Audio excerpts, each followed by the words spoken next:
Bonjour, c'est Malcolm.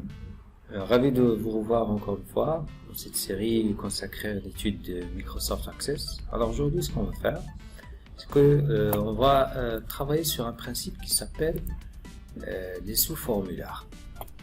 Alors, ça veut dire quoi? Ça veut dire tout simplement que on a à la base deux tables.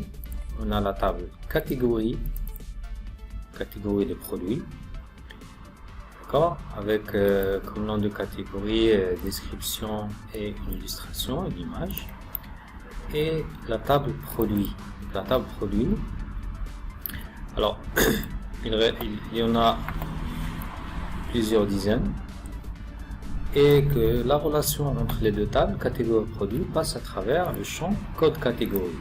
Alors ce que vous voyez là, c'est le champ qui va relier et la table catégorie avec la table produit. Alors tout d'abord, la première chose à faire, c'est voir s'il y a des relations ou pas. Alors je ferme les deux tables et je vais partir chercher dans le menu outils les relations. Alors je dois mettre en place la relation entre la table catégorie et la table produit. Je vais insérer les deux tables.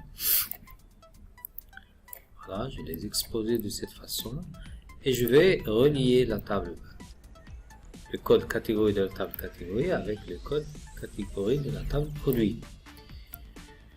Et dans la fenêtre qui sort, on n'a pas de dialogue. Donc essayez d'appliquer l'intégrité référentielle, comme ça vous serez tranquille, parce que on va pas mettre des catégories on va pas affecter de produits à des catégories inexistantes. Alors, chaque fois que vous allez choisir une catégorie dans la table produit, il va vérifier est-ce que la catégorie choisie, est-ce qu'elle existe déjà dans la table catégorie. Donc ça, c'est l'intégrité référentielle. Mettre la jour en cascade et effacer en cascade, c'est si vous avez, par exemple, vous voulez vous débarrasser de toute une catégorie de produits. Alors il suffit de supprimer une catégorie pour que tous les produits appartenant à cette catégorie se suppriment en même temps. Donc ça s'appelle effacer en cascade.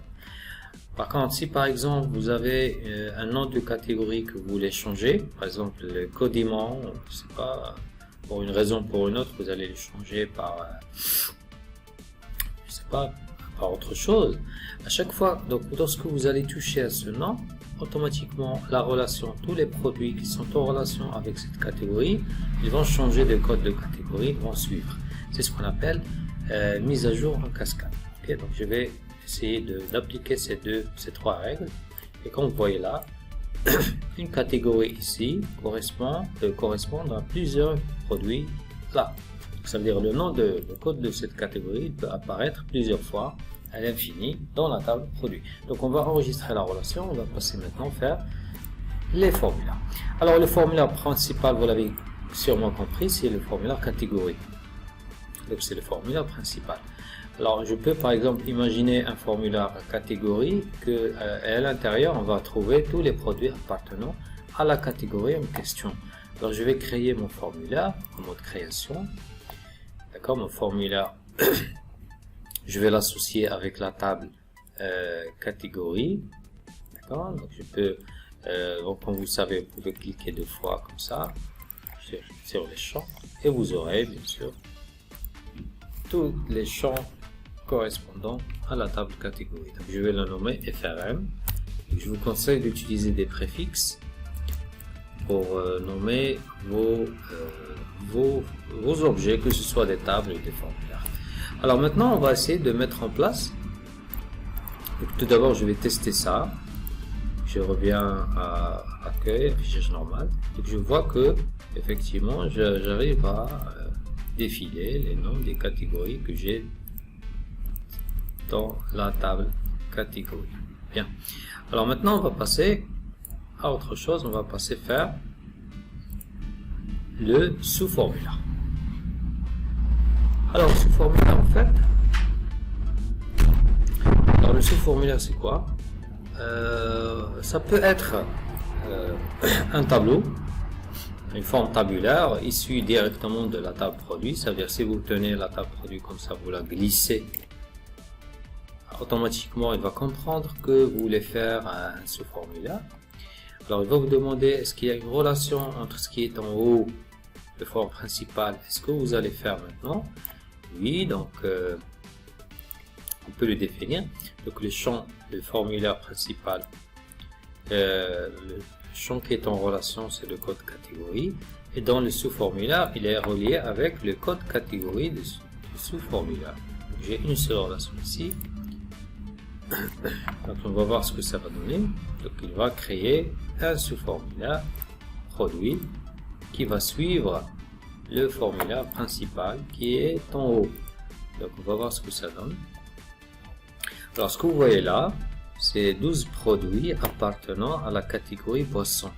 Alors si je change de catégorie, il va m'afficher les produits condiments, les produits desserts, les produits laitiers. Vous voyez que ça suit automatiquement la catégorie sur laquelle je suis situé.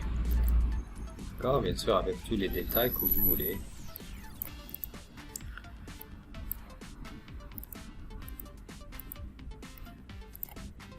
Bien.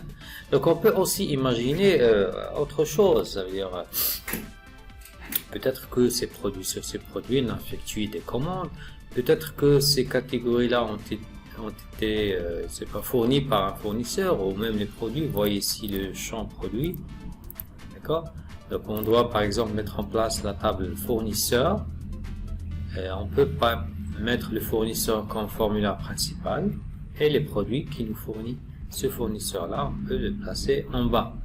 D'accord. Donc maintenant, il suffit de travailler un peu sur le design, sur la forme, sur la maniabilité de vos données avec le mode création. C'est ce qu'on avait vu les séances précédentes. Donc il faut ajouter les boutons ici, les boutons de navigation, les boutons de gestion de données, et effacer ou supprimer ou désactiver le sélecteur qu'on voit ici, le sélecteur, les boutons de déplacement en bas. Donc je vous laisse revenir pour voir ce qu'on avait fait les séances précédentes. Donc c'est très facile, tout se trouve dans le mode création, et à partir bien sûr des propriétés, de la feuille de propriétés, vous pouvez désactiver pas mal de choses ici ou à les activer. D'accord, les boutons, les zones de contrôle, le sélecteur, voilà, donc les fermetures. Donc vous pouvez classer ça par type si vous souhaitez. D'accord. Je vous laisse le temps de choisir les bons contrôles, les bons boutons, le design, la couleur de fond que vous allez faire pour votre formulaire. Donc je vous laisse pratiquer tout ça. Je vous donne rendez-vous la prochaine semaine, Inch'Allah, pour encore avancer dans le monde des applications issues des bases de données Access. Donc je vous souhaite bonne journée et au revoir.